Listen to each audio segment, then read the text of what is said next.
Hi, my name is Ali. If you like mysteries and dogs, then I have the book for you. 10-year-old Walker is back in another exciting story from Shoo Rayner. This time, our hero is out to find some missing millions for the wife of a bad billionaire locked up in prison. But so is a gang. Can Walker, his friend Ange, and dogs save the day? Listen on and find out. Here is Shoo to tell you more.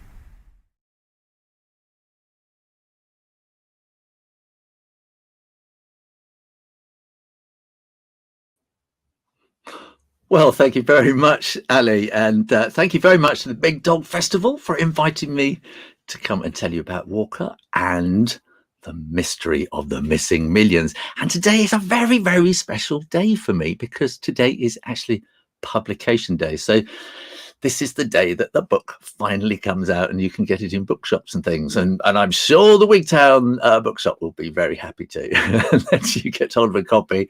And I think we might have some signed stickers we can put in there too. But I've come to tell you, well, I'll tell you what I'm going to do today. I'm going to start off by telling you kind of about Walker and about how I created the first story and the news story. And then I'm going to read you a bit of an exciting part of the news story. And then I'm going to do a bit of drawing, which you can draw along. I'll show you how to draw Walker and not his dog, but the dog that he walks, called Stella. So if you want to go and find some paper and pencils, you can join in and do that later.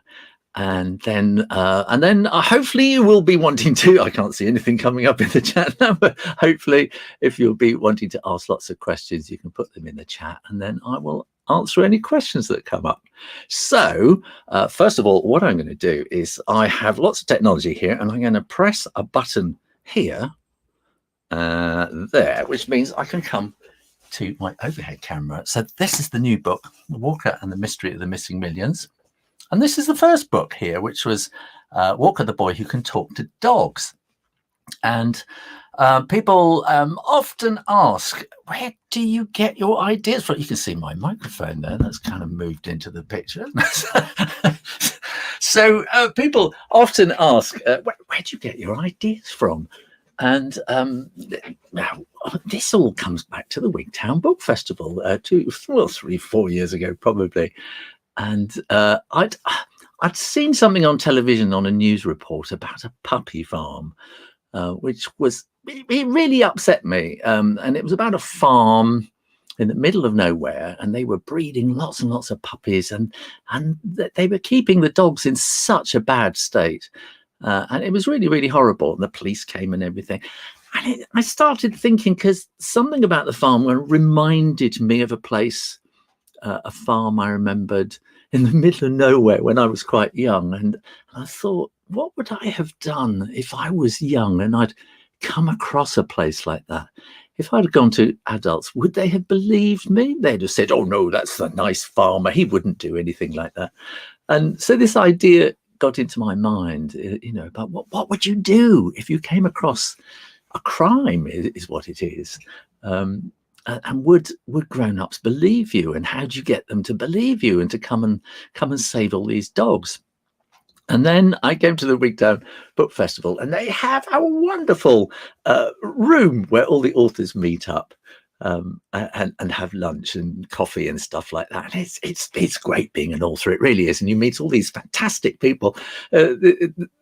Everybody who's interesting comes through that room. And one day I was having my lunch and I sat down next to a man. He had a great big beard, and I said to him, "Oh, are you an author?" He said, "No." Carried on eating, and I said, "Are you a publisher? Do you publish books?" He went, "No." And he carried on eating. I said, "Well, what do you do?" And he said, "I'm a dog listener," he said. And something happened in that moment. I kind of felt chills go down my back, and I knew exactly what he meant. And he listens to dogs. Does he really listen to dogs? I think he kind of understands dogs. and understands the way they move and their moods and things like that. So he helps people who've got really, really naughty dogs to calm them down and behave themselves, basically. But in that moment that he said that, I could imagine a boy who could actually talk to dogs. He didn't listen to them. He could listen to them, he could hear them, and he could speak to them too. In English, or is it? Maybe it's a dog language. I don't know. When I write it, it's in English, and suddenly, in my mind, I could see the whole story of how this boy got to talk to dogs, and things would happen, and he would rescue these puppies, and that's what happens in the first book. So the second book sort of carries on. In the first book, there is, I'll come over to this, that camera there. How do you start writing a book? This is my sketchbook from 2016. This is, so I just kind of sketched up. Now there's an early kind of something going on there, I can see. But I particularly remember there was a day I went up to London. This is my great uncle, and no, my wife's uncle. He is a great uncle, and I started sketching this on the train, and this character started to appear, and I don't know why or what. And then I was also thinking about the boy who was going to be the hero, and they say you get to look like your dogs, and so I thought he's going to have sort of pointy ears if he has a pointy-eared dog, or he's going to have big floppy hair if he's got a floppy-eared dog. And so this is what started happening to me. And I thought, but we need a kind of a neighborhood watchdog, but that didn't quite work. And then I thought we just need a sort of a floppy kind of dog, which would mean you'd have floppy kind of hair, wouldn't you? Can you see that the hair kind of matches? And so I started drawing. I did all this on the train going up to London. And all the things I drew in a museum there, and I think this was on the way back. So I carried on. Look, the ears start getting a bit wilder, and the hair gets wilder, and this is when his dog appeared, called Stella, and I think I decided he was going to be called Walker because he walks dogs. He's not allowed to have a dog of his own. His mother is incredibly allergic to dogs. So she has a needle injection kind of thing, an emergency injection if she gets near a dog. And you've got to jab her with this thing, and that kind of calms her down. So he's not allowed to have a dog. And he has this brilliant idea that he could walk dogs for other people and get paid for it too. And so Stella is the first dog that he gets asked to walk, and then he meets, on his first walk with Stella, he meets this guy, and he kind of owns the village, and he's a multi-millionaire, and he's called Arlington Wherewithall. I don't know where I got the name; it just came into my head, and this I thought would be his wife, who's called Jazaminta, and where I got that name from, I don't know. And there's just some other kind of dog kind of drawing things, sketchbook stuff, things. And so these characters started kind of appearing, and a story started to appear in my head. Oh, it looks like that needs a bit of focusing. Oh no, there we go. And so I had to kind of plan the village where he lives. And so I kind of did this map of the village. And Walker lives over here somewhere, and there's the village hall, and there's village green, and there's this place here called Foxley Fields where everything happens. And this is where Arlington Wherewithall lives, at the big house, and there's a lake, and the dogs all go jumping in there, of course. And there's a house here which is owned by Stella's owner, who's called Jenny. And you can go straight out into Foxley Fields through this little bit of wood. So he goes to look after Jenny after school. He picks her up and he goes for a walk. And when he's up here, he comes across Arlington Wherewithall. Let me see if I can find that page. It'll be some. And there's lots of stuff going on here. So I'll never find the page, I don't think. So Arlington Wherewithall he's a pretty horrible man, and he tells him, "Get off my land." And so he and Stella kind of run away, and Stella suddenly says, "Oh, I need a poo." And Walker says, "You can talk." And she says, "Yes, I need a poo." And she goes, does a poo, and then she says, "You need to bag that up." He said, "But Stella, you can talk." And she says, "Yes." And then he discovers that he can talk to dogs, and so then this is the puppy farm over here, and then this is the keeper's cottage. This is Osmo, who's a horrible, horrible person, who's the gamekeeper, and so he's looking after the puppy farm. And so all the dogs come together, and they come up with a plan, and they save the puppies. Hooray! And Arlington goes to jail. Hooray! And so that's where we pick up in the second story. And so let me show. Oh, I got all sorts of stuff over here. So when you actually start to write a book, this microphone's getting in the way here, isn't it? Oh, never mind, I'll do that later. So when you start to write a book, this is how I started. This is called a synopsis, and this is what I sent to my publishers.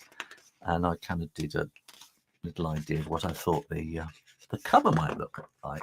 And here we have a plot outline and some little sketches. This is Osmo, who is the ground gamekeeper. He goes around with shotguns, which is a bit scary. And again, this was Jasmine, but I've changed her a bit. And this is Camilla, her little dog.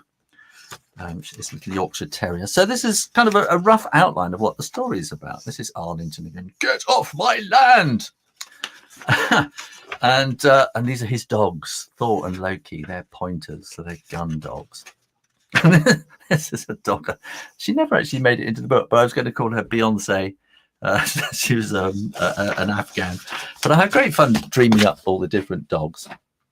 And then what happened? So, hang on. So then I kind of had to write the story. And then the story all gets laid out as if it's in the book.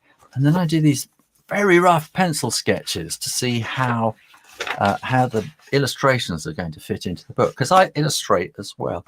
So I suppose I'm a bit different to other authors. When other authors are writing, they're sort of thinking in words, and I'm thinking in words and pictures, which is a bit different, I think. And so from that, then I do these kind of slightly better rough sketches, sort of like this, and I do lots of these. And then eventually, my publishers say, "Okay, do the finished artwork." And this is the finished artwork, which I can zoom in a little bit. There we go. And this is all painted in. I draw it in ink with a pen, and then I paint it with just a single color, grey. And then it gets put into the book. You can see, look, there's lots of exciting stuff going on here. Look, they've been captured, and all sorts of things going on. It's a very exciting story. Even though I say it myself, I got very excited while I was writing it. So what have I got here? So then what I thought I would do was I would have lots of these little character sketches. And at the beginning of every chapter, because it moves around one chapter to another, you're not quite sure where you are. So I have little pictures of, who's in the story at that moment, so you know where you are. This is Bolt, who is Osmo's nasty little Jack Russell. And so I did all these little character sketches for there. And here you are. That's Thor and Loki there. And then this is Thor, and more of a colour sketch there. And then I have to do the covers. And that can take a bit of time. So it kind of covers start off with sort of very rough, quick sort of sketches to say, what do you think of this idea? And they go, and so we just keep doing all these little sketches and little drawings and trying things out in slightly different angles. So move the dog here, move that dog there, and then we start on the cover itself. And there's a color rough, and then they said, could you maybe in this story, in the first book, you can see he really has got very wild hair to match Stella's ears, And so in this book, I was asked, do you think maybe he could have a bit of a haircut? So his hair isn't quite so mad in this book. But it's kind of working out quite how much to cut off. And so, as you can see, it goes through lots of different stages, different drawings. Will he look here? Will he look there? Different expressions on his face, trying all sorts of things. And then that then is actually the finished artwork there. That's the original, and it's painted in watercolor. And that gets scanned, and then it all gets put together in Photoshop and things like that. And look, here's the money. This is the 5 and the 10 and the £20 note that you can see sort of scattered all over the cover. And this is a little cover rough, just working out ideas again. And this is from the first book as well. Look, so you can see that's the artwork for the first book, all painted in watercolor again. And that was a first version that didn't quite make it. Gave up halfway through. I thought, it's not right. And that was another version of the first cover and how that was going to be, how that was going to look. And then that is the back cover of the book that is published today, Walker and the Mystery of the Missing Millions. And my editor, she's a bit like a teacher, I suppose, in a way. So she corrects my spelling and all that kind of stuff. But more than that, when I sort of get the idea, I talk it through with her. She says, what about this? What about that? And I go, oh, I hadn't thought of that. So I go off and write it. And when I sent her the story, then I don't hear from her for a while. I think she doesn't like it. She doesn't like it. Oh dear, she doesn't like it. And then she comes back and says, it's wonderful. What a wonderful story. And I think, fantastic. And then she says, but it could be a little bit better if you change this and change that and cut that bit out and do this. So I go and do that, and then I send it back to her, and then I don't hear from her for a while. I think, oh, she doesn't like it. And then she comes back. She said, it's even more wonderful, but it could be better. And she says, change this, change that. And sometimes I might disagree, and sometimes she might say, change this, and I get a completely different idea, and I'll talk to her about, and we'll talk it through. So we kind of talk about it. And an editor's job is really to make the book the best possible book it can be for the reader, because when you're writing something, you're so focused on what you're writing, you don't really think about the person who's reading it. So that is an editor's job, is to then think about it, the story, from the reader's point of view, and to make sure that everything flows properly and that there aren't any strange things going on where you go, wait a minute, he said something different in chapter 3, and how come? So that's what an editor does, to check that everything is correct. And then she had this brilliant idea of putting this little introduction here. So it says, welcome to Foxley, which is the village. I'm going to need my glasses for this, which is the village where they live. And said, this is Walker. He can't have a dog because his mother is allergic, so he walks other people's dogs in the village. He walks Stella, and her owner is Jenny. He used to walk Loki and Thor for Arlington Wherewithall, until he caught Arlington running a puppy farm and got him arrested. This is Arlington's wife, Jazaminta. We're going to meet her again in a minute. And her dog, Camilla, who we will also meet again in a minute. So Camilla she's slightly snappy, but not terribly. But she's very dedicated to Jazaminta, who likes to be called Jazz. And she always has a little bow in her hair. Every day, a fresh bow. And this is Walker's best friend Anya and her dog Boss, and this is her dad, Mr. Bonus, who runs the village shop, and he comes from Latvia, so he has interesting business ideas. he's kind of Walker has his dog walking business, so Mr. Bonus is kind of Walker's sort of business mentor. And here are the local police. This is Detective Inspector Triggs, and this is Constable Krish Malik and police dog Rafi. And who are the people spying on everybody with their dog Bolt? You'll have to read to find out. So I was going to say something about them, but it's just gone clean out of my head. Something about, yes, the police have turned up in this book. And it actually starts off, Walker, Dad called up from the front door. It's the police. They want to talk to you. Walker felt his stomach lurch as if he was racing downhill on a roller coaster. The police? What did they want? Warily, he descended the stairs into the hall. So you don't really want the police turning up on your doorstep when you don't know why, but he gets quite closely involved with the police as time goes on. So what I'm going to do is I'm going to go to this camera, which means that I can sort of show you some pictures at the same time. So this is, let me find the right picture. This is the one we want here. I'm going to read you a bit of the exciting bit. Well, I think it's the exciting bit. I'll try and make it exciting.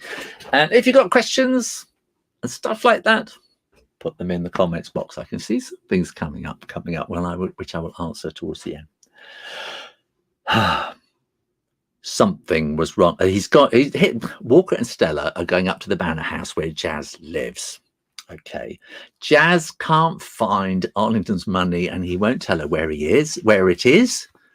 But he's told her that the key to his money is in his office, but she can't find it. Walker tried to help her find it. He couldn't find it, and but now everyone else is after his money too. So he's walking Stella up to Jasminta's house, where he looks after Thor and Loki as well. He's going to feed them. Something was wrong. Walker could tell by the way Stella ran, all hunched up and tense looking, nervous. What's up? He whispered, sensing that they shouldn't draw attention to themselves. It's the van we saw Osmo driving, she said breathlessly. The van boss didn't like, the one he said had bad men in it. Let's sneak around the side of the house and peek in the windows, said Walker. That'll be the office window over there. Walker pointed to the corner of the building where the Virginia creeper was growing up the walls in fantastic shades of red and yellow. Walker clipped Stella onto the lead. He felt braver being connected to her, and Stella felt safer attached to him. They crept along the side of the house, keeping their heads down, popping up to look into the ground floor windows. Nothing seemed unusual or out of place. The windows were ancient, little diamond panes held together with strips of lead. They didn't stop any sound, like double or triple glazing would. Walker heard voices from the room at the end, the office. Excuse me. They crept along the wall, keeping their heads down. Something in the tone of the voices made him nervous. I'm calling D.I. Triggs, Walker whispered, pulling his phone from his pocket and pressing the speed dial number that the detective inspector had programmed into the memory. Before he could even raise the phone to his ears, he felt a terrible pain in the neck, like pincers of a giant beetle grabbing hold of him from behind. Oh, his blood ran cold. I'll have that. A bony hand, decorated with a vicious-looking scorpion tattoo, grabbed the phone out of Walker's hand and stuffed it into a back pocket. The man held Walker's neck in a vice-like grip. Stella barked like a lunatic. Woof, woof, woof, woof, woof, woof, woof. The man lashed out with his foot, side-swiping Stella in the ribs. She squealed. Wow! That sounds like a cat. Hang on. The man grabbed her lead, making Stella choke. You two nosy Parkers are coming with me, he spoke with a nasty, raspy voice that made Walker even more scared. The man dragged them round the house and through the back door, pushing Walker down the corridor. Stella tried to dig her claws into the stone floor, but the man just dragged her along behind him, choking her even more. I shouldn't be laughing, should I? And then he shoved both of them through the office doorway. Oh, it was such a relief to be free of the pincers. on his neck. It took Walker a moment to take in the situation. He saw Stella was in a state of shock, cowering as the man tied her lead to the door handle. The room was empty. Hang on, I can probably change it. Put another picture in here. Hang on, where have we got? Here we are. This is Osmo, and this is Jazz. The room was empty, totally empty. No desk, or laptop, or executive swivel chair. No photographs on the walls, no filing cabinets, nothing. Everything that had been in the room when he'd first visited last Sunday, even the carpet, had gone.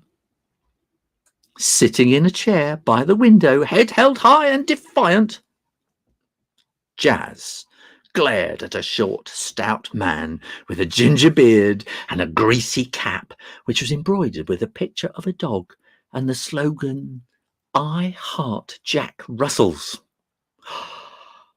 Osmo!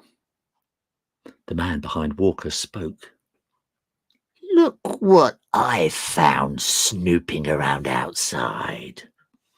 "Let him go this instant," Jazz ordered. "He's just a child." Osmo stared at Walker, his pale blue piggy eyes crinkled with malign pleasure. "I might have known you'd turn up, you sneaky little kid." "It's all right, I've got his phone," the other man growled, holding it up and waggling it just out of Walker's reach. Then he put the phone safely back in his pocket. "Tape him up," Osmo ordered. Walker realised that Jazz's hands were bound together behind her back. "You can't do that to a child," Jazz insisted, as she watched the horrible younger man jerk Walker's arms behind his back. There was a loud whoosh, angry rip of duct tape as he tore off a length and wrapped it round Walker's wrists. Osmo sneered. "Get the other dog," he ordered. The other man left the room and returned holding Camilla up by the scruff of her neck. Camilla wriggled and yapped, yap, yap, yap, yap, yap, yap, yap, and snarled breath.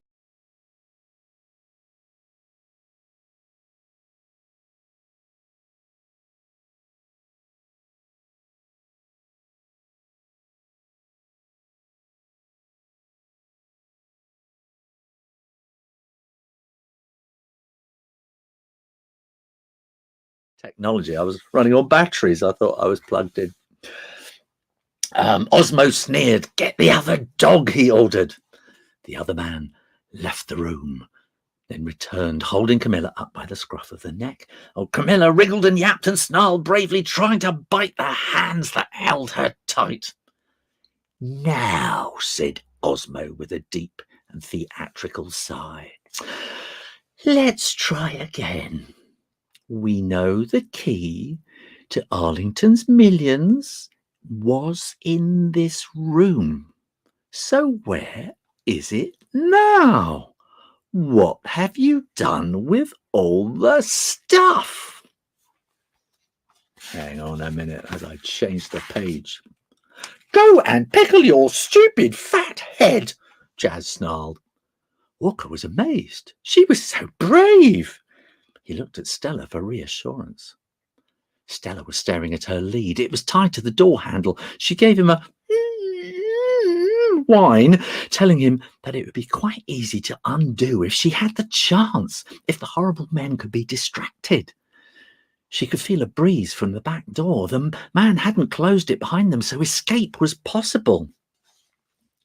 Osmo took a Swiss Army knife out of his pocket.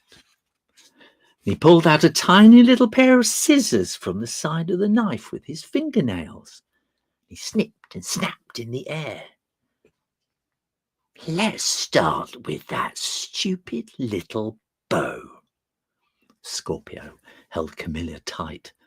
Camilla bared her teeth, snarling and growling at him, but she was so tiny there was nothing she could do with Scorpio holding her so tightly. Osmo pulled the tuft of hair that tied up today's fresh pink ribbon and clipped it off in one smooth chop. He waved it about between his index finger and thumb and then tossed it casually into the fireplace. The room fell silent. Walker and the dogs turned to Jazz. How would she react? She blinked slowly and took a deep breath. Oh, all right, she sighed. I'll tell you, if you promise not to hurt anyone. Her shoulders slumped in defeat. Stella and poor Camilla were stunned into silence. I had everything boxed up yesterday and put into a storage unit, Jazz explained.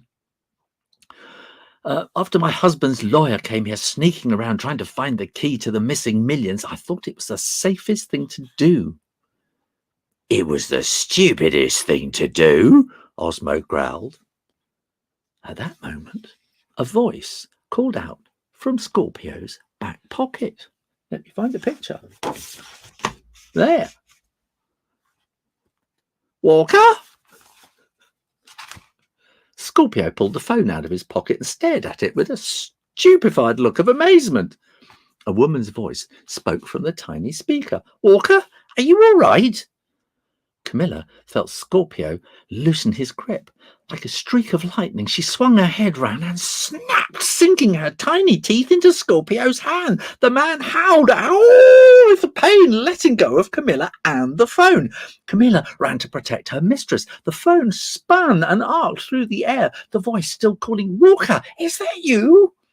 It was the distraction Stella had needed. She slipped her lead off the door handle, leapt in the air, caught the phone clean in her mouth and ran for the back door. Camilla, go with her, Walker bellowed. Go and get some help. And that's all I'm going to read.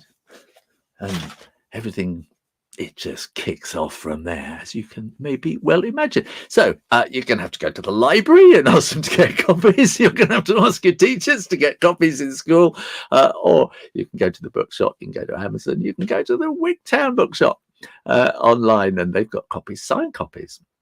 Or you can go to fireflypress.com.co.uk and they have copies too, and some badges. I think they still have some badges. Yeah, I can see the festival bookshop thing going down at the bottom there, so you can get copies there. So that's what I've been doing. How are we doing for time? Yeah, we've got plenty of time. Good. So I dropped that on the floor. I am going to do a bit of drawing. So I'm going to show you how to draw Walker and Stella. So if you have got pens and pencils and paper and things like that, you will in fact find at the back of the book, which I have now lost. There's so many things going on here. At the back, you can actually find there is a little thing here. That's all very blurred. That'll focus. Shows you how to draw Walker and Stella as well. So, but I'm going to show you briefly. It's quite good to have a plan here as well that I can follow. Although I've drawn Walker many, many times. So I'm going to start with a circle like that. And we're going to draw a stick person, a stick walker. So we draw that down there, and we're going to draw like that. I'm going to slightly change it. So I'm going to put a little triangle at the bottom for the shoe.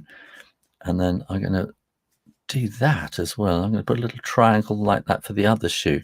So we can have one arm going off there with a little circle. And then one arm going there, which is, oh, my pencil has broken. Luckily, I have a pencil sharpener. I think it's a very soft pencil, this one. So, and then you can draw a little thing like that. Draw very gently, because you want to erase the lines later. And so, if I can find it.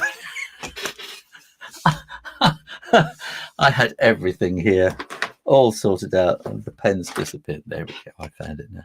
So what we want to do is we can draw two little curves like that, which are going to be the ears, the ear lobes, just the ear lobes. And then we want to draw some curly sort of hair like that. Maybe put some other little curls in there like that. And then we can bring the rest of the chin around there And then we want to have eyes. So it's 2 circles with dots in for the eyes. And then we want a little for the nose. And then kind of like a little bean for a little smile with a little shape underneath for it's the shadow underneath the lip there, like that. And then I'm going to draw 2 lines down and connect them with a little curve. And then 2 curves like that, which will be his sort of school uniform collar sticking out, because he always goes walking dogs after school. And I think that can be a little bit longer, actually. I'm going to make it a bit longer over there. And so from here, I'm going to draw down to his cuff like that, and to there, and then here that will be his cuff there as well. And then we're going to want to have his the top of his school sweatshirt. It's going to be like that. That will be the school logo. And then we've got to draw the hands. They're always really difficult. So if we imagine he's probably sort of going like that, so we'll have a hand with the thumb pointing down, and then 1, 2, 3, 4. So we can come here and around the thumb. Then we'll do 1, 2, 3, 4 for the hand there. This is more tricky because there's going to be a lead. So we need to do the thumb like that. And then we'll do 1, 2, 3 for the knuckles.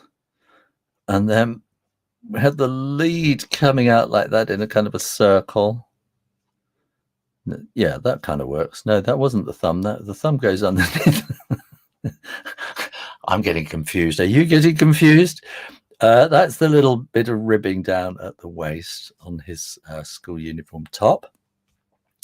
And then we'll want the lead going off like that. So for the trousers, we will come down there like that. And then we want a little kind of a W there. And down to the bottom of the trousers. And then that will come up to there. And then we'll have a line down there, and that'll be the front of his trousers. And then we'll come in a little wiggle in there, a little kind of an M or a W. And that's you always get kind of folds and creases in the back of your trousers, don't you? And then we can draw this kind of triangle-y shoe shape like that. And then if we do that, then that will be the sole, and we can maybe put some little markings on like that. And then we want to do a curve there and then straight across. And this is the other way around, a curve and then straight down. And then we put the laces in like that, 1, 2, 3.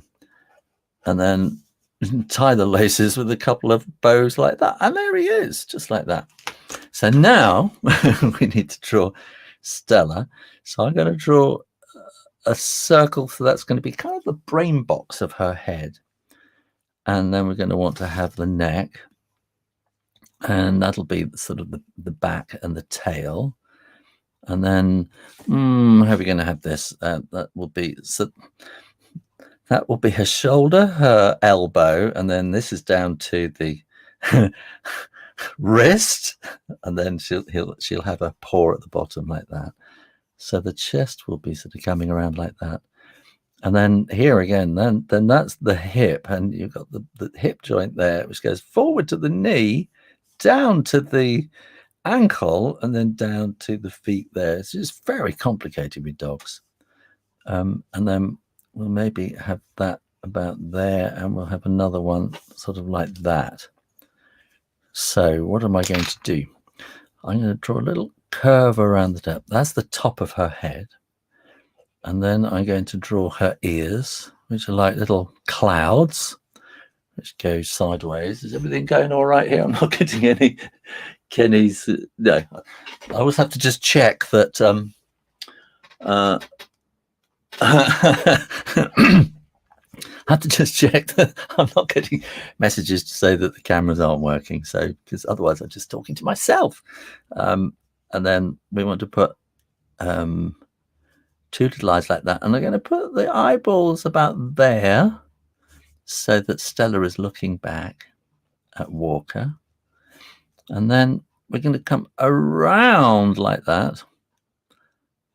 And then just a little bit there. It's tricky.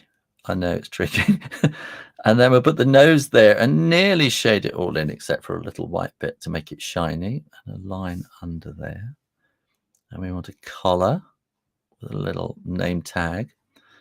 And then we can come all the way out there, and we want to draw the tail. And then we want to come around like that, down to the ankle, down to the paw, and we'll come around and around and around, up, and then around like that. I know, it looks so easy, doesn't it? Here, we're just going to go straight down like that, and around and around and around, like that. And then we'll have her chest, like that. This leg will go around and around and around for the paw. Come down here and go around and around and around. And there they are, going for a walk like that. She's ambling, isn't she? But he's having to run to keep up. So I don't know how that works. So we'll have a bit of, I'm just going to add a little bit of a scribble on there to add a bit of shading, and then a bit of grass so that you know that they're in the Foxley fields. And then we'll have some trees in the background. Yeah, that wasn't too difficult, was it? The trees were the easiest part. And there you go. That's how to draw Walker. And if I bring that over there and I do that one, you should be able to still see it. And I can come and answer some of your questions. How are we doing for time? Perfect. It's a question from Louise. What is your favourite breed of dog? Well, that is tricky, isn't it? I don't have a dog. Perhaps you feel I should have a dog. I had a dog for a little while, and I found I can't live with dogs, which is an odd thing. So I think it's, I don't know, I think it's something to do with chemicals or the smell of dog fur or something. I don't know. But we had a dog for a little while, and I'm more of a cat person, and we had two lovely cats at the time. We have Marmaduke and Shula, who were brother and sister, and we got this dog, and they sat at the top of the stairs going, "Brr, when's this dog going?" And I kind of sat at the top of the stairs with them going, "When's this dog going?" at the same time. And I found it very difficult to live with a dog. And cats are very different. They sort of come in and out, and they do what they please. And I suppose I'm a bit the same. Whereas dogs are, they're kind of team players, aren't they? And they like to play team games and be one of the gang. And so some people are they like to play team games, and some people like to play single games, like sort of something like tennis or football. So the football's a team game, and tennis it's you against the other person. And some people just like to be quiet and not have to take the dog out at 12 o'clock at night to take it for a walk, to have a wee on the lamppost. So that's me. So I found I couldn't live with a dog. But if I had to have a dog, and if I had to choose a dog, I would choose a working Cocker Spaniel, maybe with a bit of poodle thrown in, which is sort of what Stella is. Stella is my favourite dog. She is my fantasy dog. She's perfect. Okay.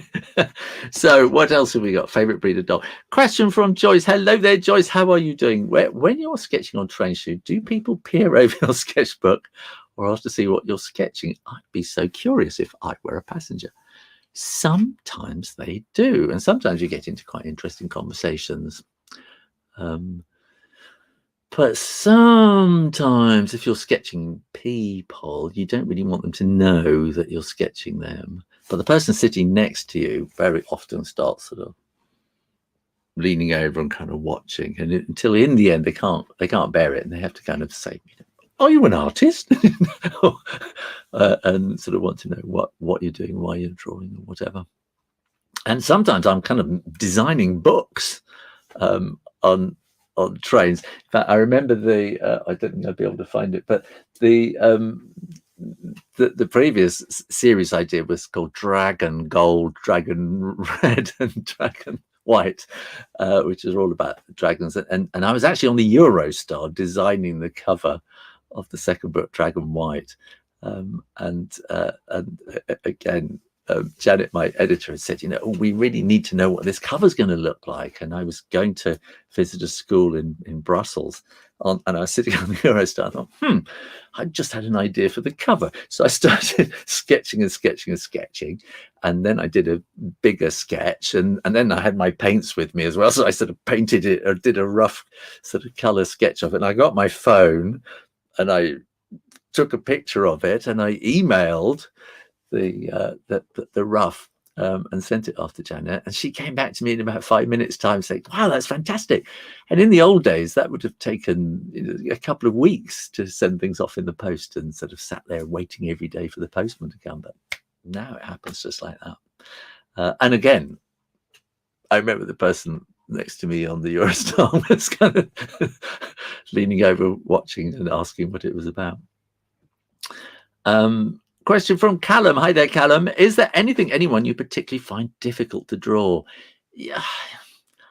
Yes, I think everything new that you have a go at is difficult. But drawing is all about looking. You have to look. And when you look, you go, oh, that goes there and that goes there. Oh, I see. And what's even better is if you can have the thing you want to draw in front of you, and then you can kind of walk around the back and see how they're fixed. When it comes to animals, when I did that, the stick person, I really like to, when I got a new animal, I can't quite understand what I call the ness. So if it's a dog, what's the dogness of it about, or the catness about it? The essence.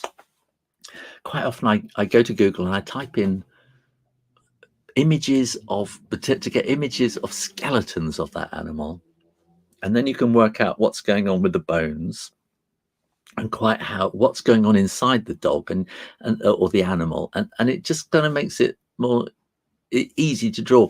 And so once you've had a really good look, then you have a go at drawing it.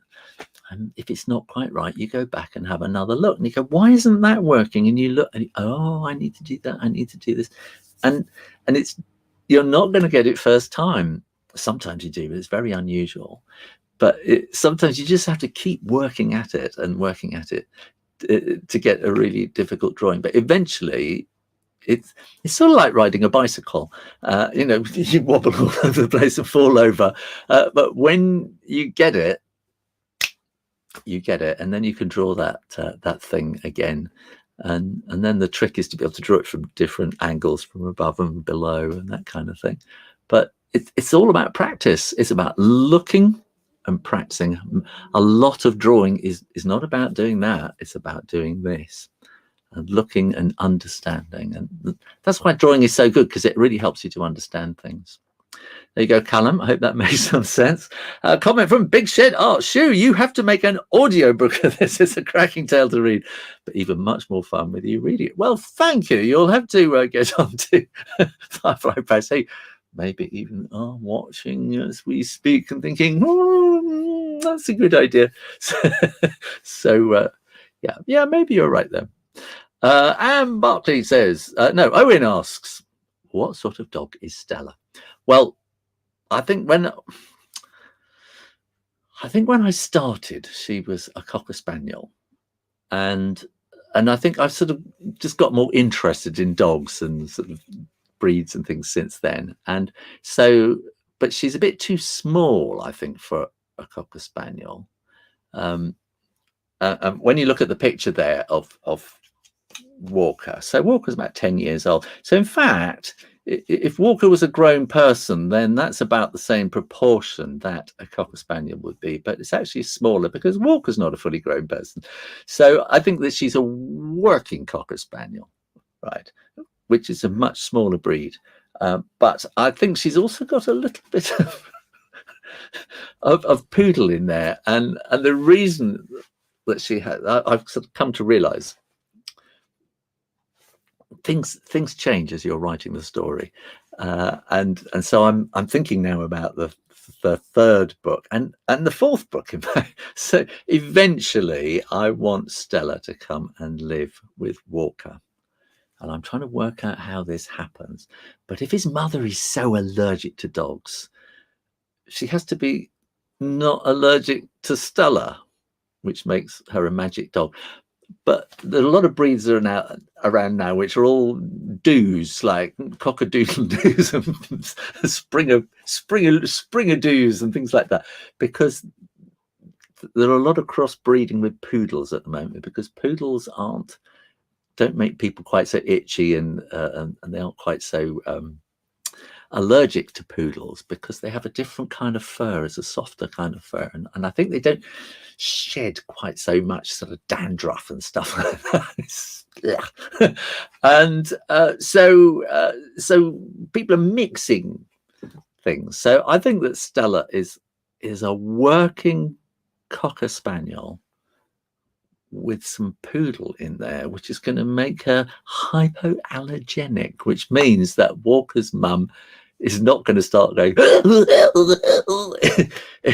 if Stella comes to live with them. So that's what I think she is, and that's what I've decided she is now. So it's my story. I can make it whatever I like. Freya, hi. Freya asks, do you find it harder to write a book illustrate it? That is such a difficult question. I find drawing is no. What do I find the easiest? I find talking the easiest. I think I find a lot easier just sitting in front of a camera, in front of an audience, just talking and telling stories. So I'm a storyteller. That's kind of what I am.